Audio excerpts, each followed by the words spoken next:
મનમોહનસિંહના અંતિમ સંસ્કાર કરવામાં આવી રહ્યા છે। 3 સેનાઓએ મનમોહનસિંહના પાર્થિવ દેહને સલામી આપી હતી। અંતિમ સંસ્કાર વખતે પણ મનમોહનસિંહની વાદળી પાઘડી પહેરાવવામાં આવી હતી। આર્મી કેનન ટ્રેનમાં પાર્થિવ દેહને નિગમબોધ ઘાટ લાવવામાં આવ્યો હતો। રાહુલ ગાંધી પાર્થિવ દેહ સાથે વાહનમાં બેઠા હતા। ઘાટ પર સોનિયા ગાંધી, પ્રિયંકા ગાંધી અને કોંગ્રેસના વરિષ્ઠ નેતાઓ હાજર હતા। વડાપ્રધાન નરેન્દ્ર મોદી, ગૃહપ્રધાન અમિત શાહ અને સંરક્ષણ પ્રધાન રાજનાથ સિંહ પણ શ્રદ્ધાંજલિ આપી રહ્યા છે। મનમોહનસિંહના પાર્થિવ દેહને તેમના નિવાસ સ્થાનેથી સવારે 9:30 વાગે કોંગ્રેસ મુખ્યાલય લાવવામાં આવ્યો હતો। અહીં ડોક્ટર સિંહની પત્ની ગુરુશરણ કૌર અને દીકરી દમનસિંહે તેઓને શ્રદ્ધાંજલિ આપી હતી। રાહુલ ગાંધી, સોનિયા અને પ્રિયંકા ગાંધી ઉપરાંત કોંગ્રેસના અન્ય નેતાઓએ પણ મનમોહનસિંહને અંતિમ શ્રદ્ધાંજલિ આપી હતી। મનમોહનસિંહના જીવનકાળની વાત કરવામાં આવે તો હંમેશા વાદળી પાઘડી પહેરતા મનમોહનસિંહે 22 મે 2004ના રોજ ભારતના 14મા વડાપ્રધાન તરીકે શપથ લીધા હતા।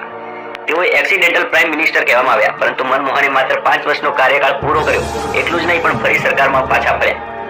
કુશળ અર્થશાસ્ત્રી ડોક્ટર મનમોહનસિંહ જ્યારે રાજકારણી બન્યા ત્યારે તેમના વ્યક્તિત્વના ઘણા અદ્રશ્ય પાસા સામે આવ્યા।